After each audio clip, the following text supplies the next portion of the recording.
Hikaru's childhood friend was chosen to be sent to another world, but she was killed before the transfer could happen. The opportunity passed to Hikaru instead, and the world watching his isekai stream became convinced he was the murderer. Branded a killer, Hikaru descends into the deepest part of the dungeon, determined to prove his innocence.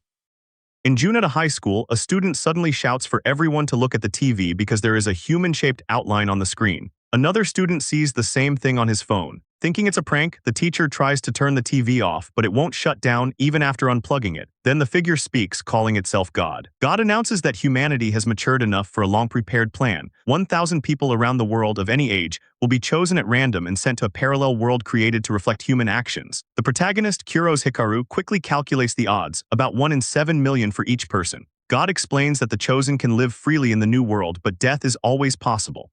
To help them survive, each person will receive a special gift. Meanwhile, people on Earth will be able to watch the chosen through live streams and support them with views, which will grant various perks. God adds that each chosen person will bear an unreplicable mark on their palm.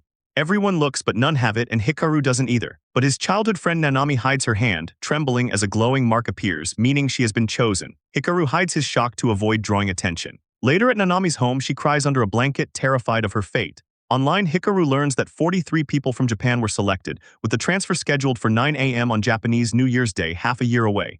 Nanami asks if she can ever return. Hikaru says the chances are unknown. She cries harder, saying she had plans for her life. Hikaru comforts her, promising to gather information so she can at least enjoy the world she's being sent to. Within days, Nanami publicly reveals her mark and becomes a celebrity. Hikaru sees her on the news and resolves to help her. A few days later, he explains the skill points that must be assigned before transfer. Nanami then tells him that God allowed each chosen to bring one item that can be carried in one hand. Hikaru suggests expensive American body armor, but she wants to bring a photo album instead. He insists armor is safer because they don't know how peaceful her destination will be.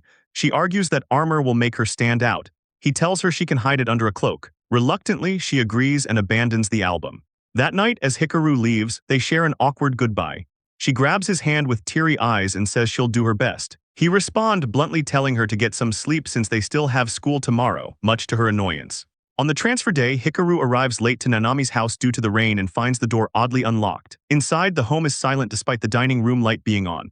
Fearing the worst, he rushes upstairs, calling Nanami's name. When he opens her door, he finds her sitting beside her bed, drenched in blood, eyes lifeless. Terrified, he runs to her and reaches for his phone to call an ambulance, only to feel a sudden stabbing pain. Behind him stands a long-haired boy covered in blood, the same student who once expressed jealousy toward Nanami. He sarcastically apologizes for killing Nanami and claims that if a chosen human is killed, their isekai slot transfers to the murderer. Hikaru calls him stupid for believing rumors. The boy kicks Hikaru onto Nanami's body, says there's only an hour left until transfer, then locks the door to avoid being caught. Dying, Hikaru sees Nanami holding the album she wanted to take. He calls her an idiot as she appears to be smiling at him. Using his last bit of strength, he reaches for the album and begs the gods to let him be her childhood friend again in the next world. Before everything fades, he opens it to a photo of them smiling together.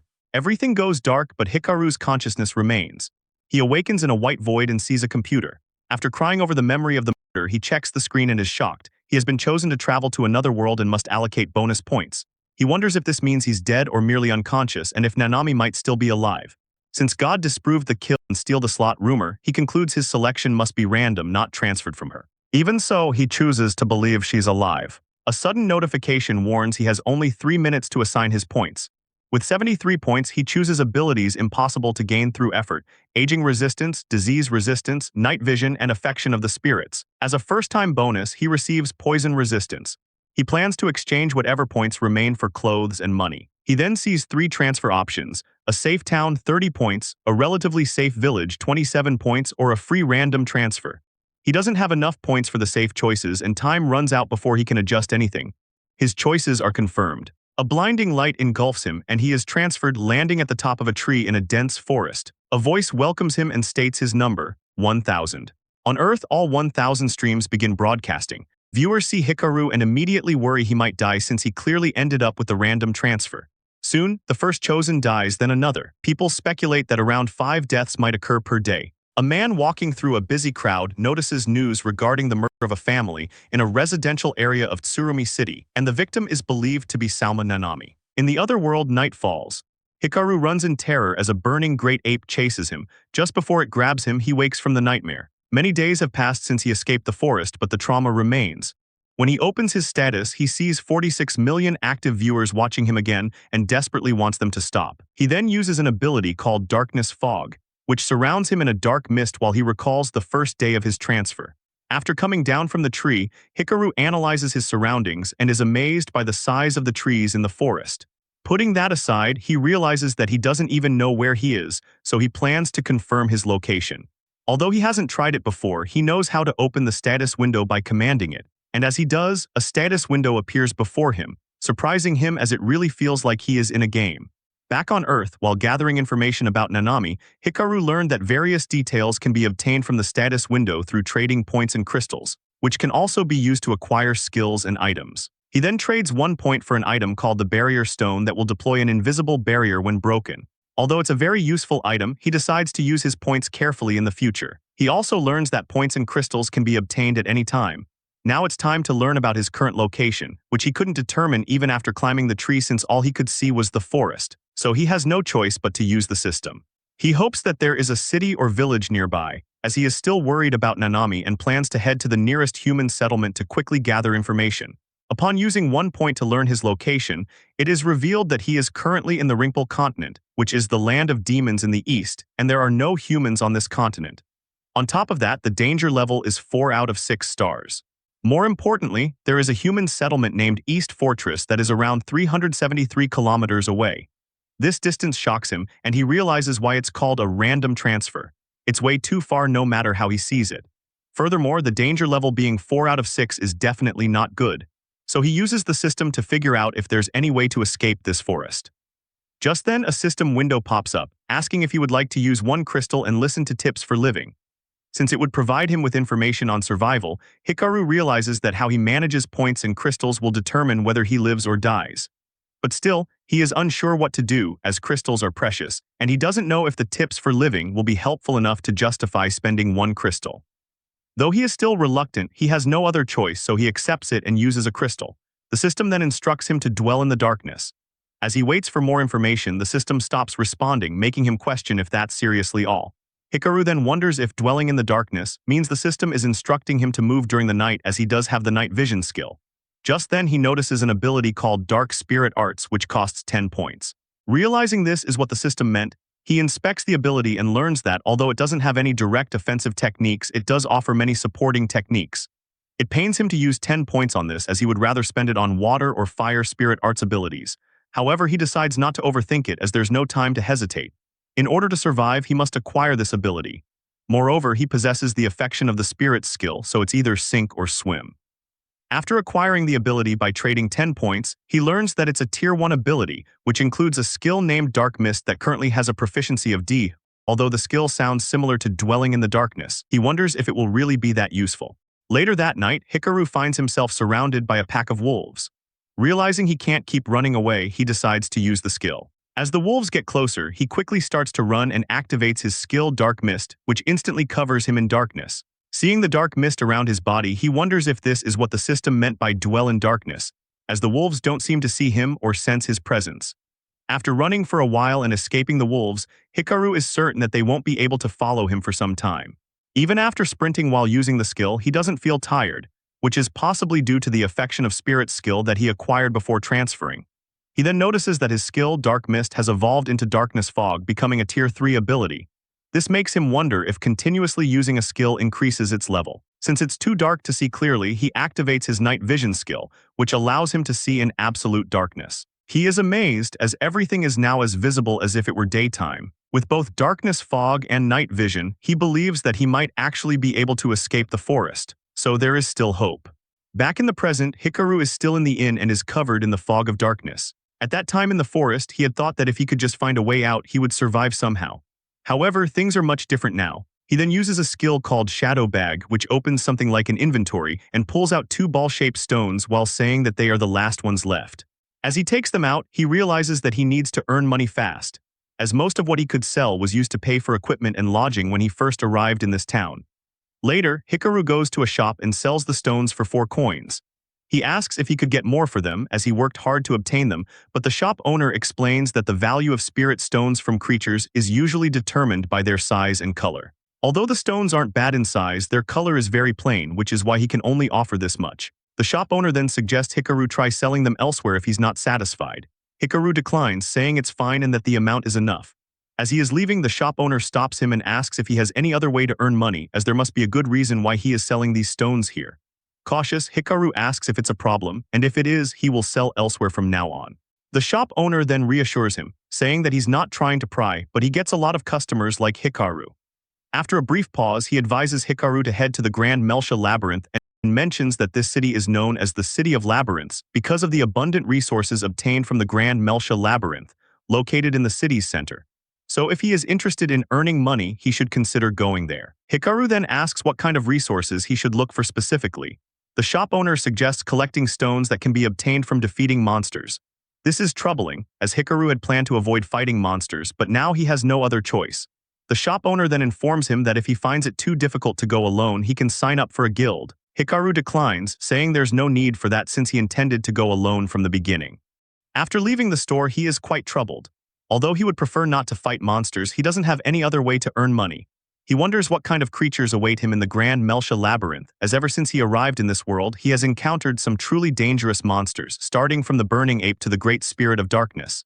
Then there was that troop of monkeys over 2 meters tall. He could have died at any moment, and it wouldn't have been unusual. Just then, he bumps into a woman who quickly grabs his hand and with a flirtatious smile calls him cute. While he wonders who she is, she comments on his appearance, saying how fresh he looks. Hearing this, he tries to leave, saying that if she doesn't have any business with him, he would like to go. But just then, the woman leans in and whispers in his ear, saying that since this is their first meeting, she will make it cheap for one night. Confused, he asks what she means, to which she responds by placing his hands on her chest and asks for only 2 silver coins. By now, he realizes what she is implying and becomes incredibly flustered, while she continues, informing him that she is skilled in this area and finds it cute that he seems inexperienced. Just then, he starts hearing people laughing at him, and as he tries to block it out, the scene shifts to a flashback of the 10th day since his transfer, when he finally escaped the forest and found a city. At that moment, the system congratulates him for ranking number 1 in viewer count, awarding him 3 points. He then checks his stats and learns that he currently has 1 billion viewers. The system continues, explaining that he will now be able to receive messages from his viewers back on Earth and suggesting he check the mailbox added to his status window. He wonders if so many people are watching because they want to support him. Setting that aside, he hopes he received messages from his sisters, or perhaps some information regarding Nanami. He then clicks on the mailbox icon, and in an instant his eyes are bombarded with messages full of hate and disgust, cursing him for causing the death of his childhood friend. Seeing this, he drops to the ground in disbelief. This means that Nanami actually died and didn't come here. On top of that, her parents died too. As he reads through more messages, he questions why they think he was the one who did it. He completely breaks down, crying and repeatedly asking why. He then shouts that there's no way he would do that to his childhood friend and that he never wished to come to this world. He was murdered too, just like Nanami. But knowing that it's useless, he gives up, realizing they will never believe him. And instead of supporting him, they were laughing at him while he struggles to survive this whole time. Back in the present, Hikaru is certain that those 1 billion viewers are still laughing at him, expecting him to get seduced and overwhelmed by a prostitute and waste all his money. When the woman asks him if he is okay or getting too excited, Hikaru quickly tells her to let go and pushes her away, causing her to fall. As he didn't mean to push her so roughly, he quickly apologizes and runs away, while she curses him for messing around and calls him a gloomy virgin. Later, as he walks through an alley, he can still feel 1 billion people mocking and laughing at him, a 15-year-old boy with no resolution, a high schooler who hadn't even thought about his future yet, and now he is thrust into an unknown world where he no longer has a family or acquaintances. On top of that, he lost his cherished childhood friend. Despite all this, he tries his best not to cry, but his tears keep falling as he begs them to stop. He then wipes his tears and heads toward the labyrinth. Later, Hikaru arrives at the Grand Melcha Labyrinth and is amazed by the enormous structure. He notices knights guarding the entrance and people wearing armor, seemingly preparing to enter. He then overhears 2 individuals discussing the 2nd floor of the labyrinth, mentioning how tough yet profitable it is. Hikaru realizes that the shop owner wasn't exaggerating when he said this place is abundant in resources, as the level of spirit energy it radiates is overwhelming. Despite being relatively close to the entrance, he can't see inside even with his night vision skill. The darkness is so dense that it emits an intimidating aura, yet for some reason it feels strangely calming, almost as if it's calling for him. He decides to enter the labyrinth, but to avoid being stopped by anyone, he uses his darkness fog skill to hide himself, believing that only this darkness can make him disappear, unseen and untouched by anyone, eventually forgotten by everyone. As he moves through a group of girls, he notices a blonde-haired girl among them and finds her pretty. While she's talking about how she can't let her guard down since she's still in training, she suddenly senses something and looks in Hikaru's direction. However, she can't see him and questions if someone just passed by, to which her friends responds, asking what she's talking about as there's no one there. She hesitates but eventually agrees, thinking she must have imagined it. Hikaru then enters the labyrinth and wonders what kind of monsters he will face, and whether the hastily made dagger he has will be effective against them. While contemplating, he arrives at the first floor, called Dusk Hades Street, which looks like a ruined city. Hikaru is amazed by how vast the place is, and he can feel the entire area brimming with spiritual energy. But he finds it odd that he doesn't sense the presence of any people here. As he examines his surroundings, he notices the houses are made of stone and appears to be abandoned. Since no one else is around, Hikaru sits down to collect his thoughts, wondering if it's because it's a labyrinth or if this place is somehow enclosed, as he doesn't feel the eyes of Earth's viewers here. He opens his status window to check his viewer count and learns that he currently has 42 million active viewers. He realizes that ever since arriving in the city, his viewer count has been steadily dropping. Viewers are crucial for players, as having a high enough number grants daily bonuses of crystals, which can be exchanged for items, food, and even points. Although he hates this reality, Hikaru knows that the viewers are what's keeping him alive. He feels a surge of frustration as more than 250 people have died in the 10 days since they were transferred, and he's sure these viewers are watching him just to see him die in this labyrinth. Suddenly, he hears something rattling. As he looks in the direction of the sound, he sees a skeleton, which makes him wonder if he'll get a spirit stone by eliminating it. To test this, he quickly uses the darkness fog skill and explains that spirit arts have tiers, similar to levels, where each time a proficiency of a skill increase by 100, it raises the skill's accuracy by 1. Currently, his darkness fog skill is at tier 4, so at maximum output it can envelop a radius of 10 meters in darkness, but it only blocks sight, not sound or smell. At first, he plans to see if the skeleton reacts to his movement since it still might not be completely safe within the darkness. He also needs to confirm if he can earn money from it, as he'll be broke if his dagger gets destroyed, so he must end it in one strike. After passing the skeleton without drawing any reaction, he distances himself and undoes the skill, which causes the skeleton to notice him and look in his direction. Hikaru now knows that skeletons rely solely on their vision. On top of that, their movements are slow, and fortunately, this one doesn't appear to have any weapon. Seeing this as the perfect opportunity, Hikaru uses darkness fog again to hide himself and then easily eliminates the skeleton, which transforms into a spirit stone. Hikaru is relieved it turned out this way because it's simple enough, and if he repeats this process several times, he won't need to rely on the system's daily bonuses. Suddenly, he hears a voice asking if that's how he murdered Nanami. Then, the laughter of Earth's people floods his ears again. He tries to stay calm, but he can't and starts gagging and vomiting. As he looks at his hand holding the dagger, it reminds him of the murderer's hands gripping the knife. It gets even worse as the mocking voices continue, wishing him the ugliest death and ridiculing him for using dark magic and trying to act cool. He is completely traumatized by this and can't bear it anymore, so he starts running deeper into the labyrinth, desperate to hide and wishing everyone would just forget him. Back on Earth, people are chatting on the gods' website. Some wish for Hikaru's death and torment, while others question whether Hikaru really did it. Ever since the investigation started, no one has been caught, so everyone assumes it must be Hikaru.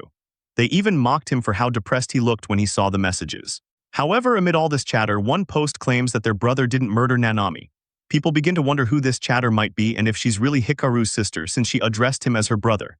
It then turns out to be true, as it's actually Hikaru's sisters, Celica and Karen, who are preparing to go live in 5 minutes to prove their brother's innocence and clear his name. Meanwhile, in the isekai world, Hikaru is exhausted and panting after running for a while. He finds himself deep inside the labyrinth. Fortunately, the voices have now subsided. However, while running, he didn't use his dark vision, so he has no idea that he reached the second floor, named the underground prison for hungry beasts. As he lies down to catch his breath, 2 goblins start heading in his direction, shocking him since he never expected goblins to be real. Thanks to his darkness fog skill, the goblins didn't notice him and passed by. Hikaru then breaks down again, wondering what the hell he's supposed to do. Nanami is dead, and he has no family nor place to return to. Now the only thing left for him to lose is his own worthless life, and he wonders how long he has to keep running. As he wipes his tears, he notices a light coming from a nearby room. Curious, he heads over and finds a spirit stone inside an armor that looks like it belonged to someone who died and has now disappeared into nothingness. Picking up the spirit stone, he sighs, thinking how low he's fallen to scavenge from a dead body. He then uses his shadow bag skill to store everything, believing this to be the only way to earn money without fighting. As he was leaving the room, he hears someone yelling. So he goes out to see what's happening and notices a group of explorers shouting at a beastkin scout for not leading them further despite them paying for it. The beastkin apologizes, explaining that her legs are too injured to continue. The men yell even louder, blaming her for not wearing proper footwear and calling her useless. They then decide to leave her behind, saying that they hired her as a scout but now have no use for her, so they're firing her. As they walk away, the beastkin desperately begs them not to leave her, promising to do her best to guide them. But as she tries to follow, she falls face first due to her injured leg. She then starts crying while Hikaru watches, wondering what's wrong with her. Unable to ignore it any longer, he decides to help her and uses the system to trade 5 crystals for a medium-grade potion. He then quietly approaches her and places the potion on the ground, telling her to use it. Startled, she looks around but sees no one, so she asks who's there, but Hikaru doesn't respond. As she examines the potion bottle closely, she wonders if it's a real potion and whether she should use it on her wound. But as she has no other option, she pours it on her leg, and Hikaru witnesses for the first time how a potion works on an actual wound. After the potion is applied, the wound slowly starts to heal and eventually closes, which makes Hikaru glad. Realizing it's a medium-grade potion, the beastkin informs him that she can't pay for it, to which Hikaru replies that he gave it to her of his own accord, so he doesn't need her money.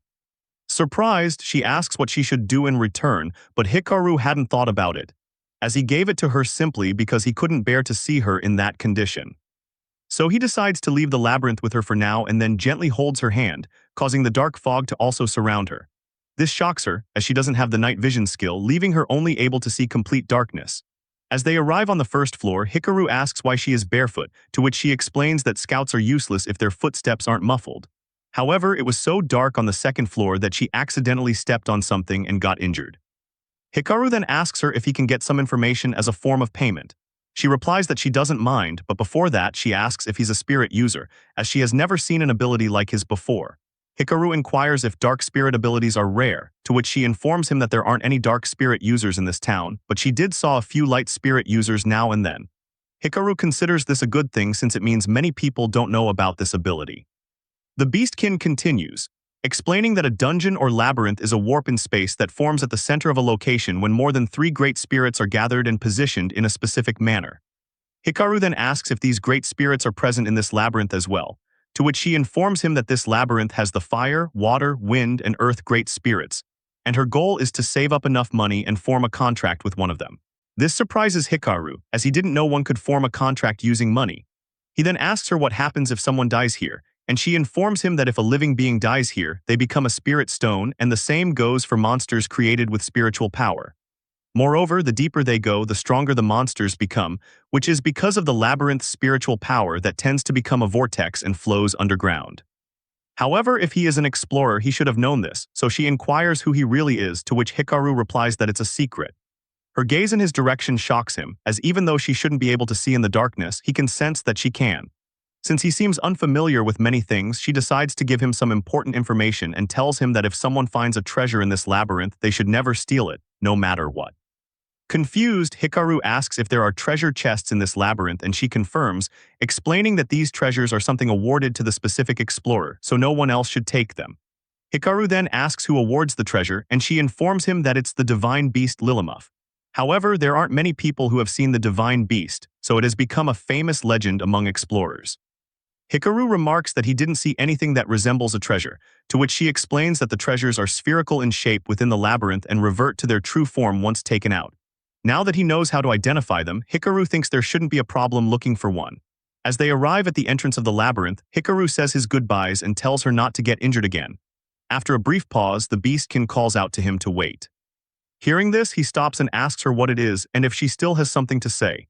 In response, she introduces herself as Grateful, a beastkin, and asks for his name.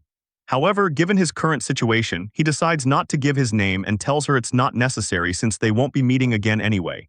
He then requests her not to tell anyone about meeting him and leaves. Although she is saddened by this, she wipes her tears and whispers, "See you later," in the hopes to meet him again one day. Later, Hikaru arrives at the inn where he lies down and thinks about Grateful, and since she didn't see what he looks like, she won't be able to find him. Even though they probably won't meet again, he considers her a good beastkin who taught him a lot about labyrinths. He then falls asleep and later takes a shower before getting ready to sell the items he acquired from the labyrinth. When he arrives at the shop, the owner greets him and asks what he has to offer today. Hikaru replies that he has all sorts of things and begins taking out the explorer's gear he scavenged from the labyrinth. As the shop owner examines them, he informs Hikaru that although the armor and gloves look cheap, they are in high demand among newbies. So he can offer 10 small silver coins for them. Hikaru accepts it and takes the coins, though he thinks that it's too little for someone's life, but it's enough for him to survive. Next, he takes out the spirit stone he found alongside the armor and shows it to the shop owner. After analyzing it, the shop owner asks if it's from a skeleton. Hikaru explains that it's the remains of an explorer he found in the labyrinth and didn't know what to do with, so he brought it here. Hearing this, the shop owner speculates that judging by its size, the explorer must have been a newbie, but he still agrees to buy it. Hikaru is surprised as he didn't know he could earn money from it. The shop owner then informs him that when someone takes the job of an explorer, they are fully aware of the consequences. He adds that this explorer's soul will be purified by being used as spiritual energy throughout the world, or at least, that's what he's been told by others. Hikaru understands and asks if there's any way to return the explorer's stone to their parents or give them a proper burial. The shop owner bursts into laughter, finding Hikaru to be an odd one for worrying about such things. He then tells Hikaru that some people do what he suggested, but there's really no need for it. He also adds that he could have paid more if the stone were larger. Curious, Hikaru asks if spirit stones differ in size even for humans. The owner confirms, explaining that when explorers challenge the labyrinth, they are essentially transforming themselves into monsters. Later, Hikaru arrives at the Grand Melcha Labyrinth. Now that he knows he can sell explorer gear and spirit stones to earn money, he plans to continue doing so as he is determined to survive, even if it's an immoral way. After testing things out for a while, he concludes that the second layer is perfect for scavenging, as it's much darker than the first layer, making it easy for explorers to get lost. Additionally, strong monsters move in packs, which results in many explorers perishing. While exploring, Hikaru notices that the second floor is filthy. If not for his night vision skill, he wouldn't even have noticed the mess. There's all sorts of trash, even sword shards that could be dangerous if stepped on. He then decides to use his shadow bag to store the trash for now. Suddenly, he hears voices, and after peeking in their direction, he sees some explorers passing by while eating. One of them advises the others not to eat inside the labyrinth, but they just ignore him and keep eating. Hikaru quickly sits down to minimize noise and avoid detection, but just then they toss the kebab stick, which shocks him. This makes him realize that it's because of people like this, who throw trash everywhere, that Grateful got hurt. Determined to prevent this from happening again, Hikaru starts cleaning every nook and cranny of the second floor using his shadow bag to collect the trash. Despite using the shadow bag most of the time, he eventually grows tired, as this place is so dirty and the trash isn't from just today or yesterday, it's been accumulating for ages. Since he doesn't want to keep it all in the shadow bag, he decides to pile it in one room for now. The more Hikaru cleans, the better he understands the second floor's layout and realizes that it's the same size as the first floor, but there's more to it. Just as he's planning to gather the rest of the trash, he hears a familiar voice which belongs to Grateful. She appears to be with a new party this time, and they are standing at the entrance to the third floor. One guy informs her that he has packed his luggage and is ready to go, while another advises Grateful to be cautious, as there are stronger monsters on the third floor. She thanks them, and then the rest of the group also confirms they are ready. Grateful then instructs them to follow her as she leads the way. Hikaru feels relieved, seeing that this party seems kind to her unlike the previous one. As they cheerfully follow her to the third floor, Hikaru wishes for her safe return. But then he notices that they also left some trash behind, making him sigh as he starts cleaning up after them as well. Meanwhile, on Earth, people are watching Hikaru's sister Celica's live stream, where she declares that she will prove her brother's innocence. As the stream continues, she explains that Nanami's death was caused by stabbing. However, the murder weapon has not been found. Considering that Hikaru was transferred right after the murder, it is unusual that no weapon was found at the scene. She then repeats everything she just said in multiple languages so that the message can reach as many people as possible. After explaining the situation in more depth, she ends the stream by stating that, given the circumstances, her brother is innocent. The next day at school, Hikaru's classmates discuss yesterday's live stream. They find it very convincing, and one guy even claims that he never believed Hikaru was the culprit. Then he was quickly called a liar. Meanwhile, one viewer still insists that Hikaru is guilty, but others call him shady for persisting too much. Hikaru's classmates decide to send him a message of encouragement, though one of them doubts that Hikaru will see it. On top of not seeing the messages, Hikaru has hidden himself in his darkness fog right after arriving in the city, making him rarely visible on the stream. More importantly, the more people who saw yesterday's stream, the more they discussed it and gradually started to believe in Hikaru's innocence. Even the flow of his chat has shifted in his favor, thanks to his sisters speaking in multiple languages and responding to various questions in the same language. Additionally, they are gathering evidence in their own way, which has led to widespread praise for both Celica and Karen. Hikaru's classmates are also amazed at how the twins are managing to slowly clear their brother's name. Unfortunately, Hikaru has no idea of the support he is receiving as he has isolated himself. His classmates then begin watching his stream, where viewers are praising him for cleaning the labyrinth. They are now convinced that Hikaru is innocent, believing that someone who is working hard to clean a labyrinth so others don't get hurt can't possibly be the culprit. He's just too kind for that. Meanwhile, at Hikaru's apartment, Karen opens the door and tells Celica that the effect of the live stream is really paying off, as negative comments about their brother have decreased significantly. Celica doesn't respond. Instead, she clicks her tongue and then yells in frustration, questioning what that fuck is this bitch is doing. Karen asks if she hasn't gotten bored of watching the same video over and over, to which she replies that no matter how many times she sees it, it's unforgivable that this woman made their brother touch that. Meanwhile, in the isekai world, Hikaru finishes cleaning the second floor, and it looks much cleaner than before. He then wonders what he was doing before this, as he had started cleaning to keep Grateful from getting hurt again. But before he knew it, he became completely engrossed in the task. Still, it turned out well as his shadow bag level has increased, and he can also earn some money by selling the equipment he found among the trash. Just then, the system rewards him with a crystal for reaching 100 million daily viewers. Although he is glad to receive the crystal, the increasing number of viewers still bothers him. As he is planning to leave the labyrinth, he notices a glowing door that he's sure wasn't there before. If it's an item, he should be able to appraise it. So he trades one crystal for an item appraisal and uses it on the door. He learns that it's a treasure warehouse door that the divine beast Lilamuff has set up to give gifts to her favorite explorers, and only the recipient of the gift can recognize and enter through the door. Upon learning this, Hikaru quickly recalls that Grateful mentioned something like this before and wonders if this is what she meant by awarding specific explorers. He then opens the door and finds the room completely empty except for a shiny orb in the middle. As he holds the orb, he realizes that it's actually the treasure, though he initially thought the treasure to be some sort of gem. But then he recalls Grateful mentioning that the orb will change into its true form once it's taken outside the labyrinth. Though he doesn't know what it actually is, he is still grateful for it, as he is short on money. However, he wonders if the reason the divine beast rewarded him is because they were impressed by his cleaning. He then leaves the treasure room and decides to head out of the labyrinth for now, since he has received a rare treasure and there aren't any items left to scavenge. Just then, he hears someone screaming to run away. As it sounds somewhere close, Hikaru decided to check it out. And upon arriving at the scene, he notices that it's the same girl he saw when he first arrived at the labyrinth. While she fiercely fights the mantis-like monster, her party members refer to her as Refraya and request her to retreat and run away. However, she refuses and instead instructs them to leave while she holds off the monster. Though they are badly injured, they are still reluctant to leave her alone while she is barely holding on. As they continue to hesitate, Refraya takes a different approach and orders them to call for help immediately. They accept her request and head toward the labyrinth's exit, promising her that they will quickly return with reinforcements. In response, Refraya tells them she's counting on them and smiles as they leave while watching in their direction. As she's distracted, the monster tries to strike her down, but she easily parries the attack. Though she is exhausted, she plans to fight the monster until the others escape.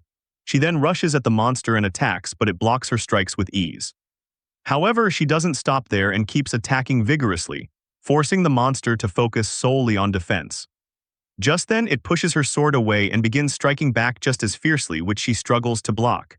The more Hikaru watches the battle, the more beautiful she appears to him. In this gray space where darkness and death rule, only she is in color, giving out an unbelievable radiance. Suddenly, the monster knocks her sword aside, causing her to fall. As it is about to finish her off, Hikaru emerges from the darkness and uses his new ability, Shadow Bind, which quickly restrains the monster, shocking Refraya. Now that he is certain that his dark magic is effective, he decides to try another skill called Night Bug, which summons many shadowy insects that begin attacking the monster, making it notice Hikaru. With the monster's attention now on him, Hikaru uses another skill called Shadow Runner, which summons a shadowy figure running in another direction. The monster then shifts its focus to the shadow, and taking advantage of this perfect opportunity, Hikaru closes in on the monster and uses Darkness Fog. Both the monster and Refraya are stunned, as they can't see anything in the absolute darkness. With the monster blinded, Hikaru quickly moves behind it and strikes on its back, eliminating it in a single blow and turning it into a chaotic spirit stone named Mantis. Hikaru is shocked at himself, realizing that he was able to defeat such a monstrosity with his own strength. This makes him believe that maybe he too can live as a decent explorer. He then shifts his focus to Refraya and recalls seeing her at the entrance of the labyrinth. Since she was strong enough to hold off the mantis-like monster, Hikaru believes she can easily get out on her own. So he decides to leave first, but just as he is about to go, Refraya tells him to stop. Although she can't see him, she can hear his footsteps walking away. She then asks who he is and whether she can at least get to know his name, to which he replies that he is no one and asks if she can return alone. As he sometimes feels the curious gazes of the Earth's viewers on him, he believes that she will attract lots of attention simply because she is pretty. Refraya then responds that she might not be able to return alone. Confused, Hikaru asks why not, as with her battle prowess she should be able to manage. She then explains that she can't because she doesn't know her way around. Since it can't be helped, Hikaru decides to help her and then holds her hand so that she can be covered by the darkness fog and avoid confrontation with monsters. This surprises her and she starts to blush while smiling. Later, they arrive at the entrance of the labyrinth, where Hikaru requests her to not tell anyone about their encounter. Ignoring his request, she asks him why he won't reveal his name. Hikaru replies that he can't and asks her to just forget about their encounter. Refraya blushes again with a smile and says that she doesn't want to forget. She then uses a skill called Light, which quickly illuminates inside the darkness fog, revealing his face. While he is shocked, she is glad that it worked. As if they had parted ways like this, she would have regretted it for the rest of her life. Confused, he asks what this ball of light is, to which Refraya explains that it's a skill called Light, which she gained from the Light Spirit Arts. Though it's typically a boring ability that only illuminates the surroundings, today it worked really well. She then asks for his name again. Hikaru once again refuses and demands to know what's wrong with her and why she's doing this. She replies that if she hadn't done this, she wouldn't have known what he looked like and wouldn't have been able to thank him for saving her life. Hearing this, Hikaru wonders if he's gotten involved with someone he shouldn't have. Refraya then apologizes for her lack of etiquette and introduces herself as the Light Templar apprentice, Refraya Ashbird. She informs him that her family's motto is to always repay the favors they receive, so she will definitely repay him for saving her life. She then tells him to introduce himself when the time comes. After saying that, she left, leaving Hikaru completely speechless and stunned. Later, Hikaru arrives at the inn, and he is still in shock that she saw his face even though he didn't want anyone in this world to know him. Not only did she see his face, but she also knows that he uses dark spirit arts. He then calms down, realizing there's no point in worrying about it anymore. He has no other choice but to trust her, but still, he decides to be more cautious the next time and avoid being seen further. He then sits on a chair and uses the shadow bag skill to take out the treasure and places it on the table, waiting for it to revert to its original form, just as he was told it would. Suddenly, the sphere starts to change its shape, shocking Hikaru as it transforms into a gauntlet. After arriving in this world, he originally planned to buy a gauntlet to use alongside his dagger, but he couldn't afford one because they were too expensive. Now he realizes why Grateful advised him not to steal the treasure, as the treasures are very specific items that the chosen explorer desires.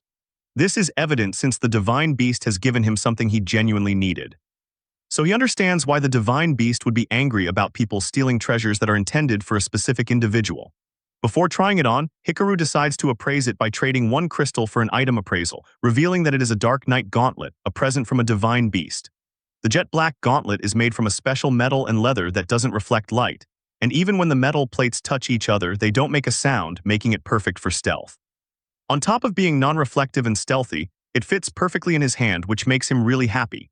He then lies on the bed and admires the gauntlet while thinking that although he wasn't expecting Refraya to see him, in this world social media and photos don't exist, so it will be difficult for her to find him.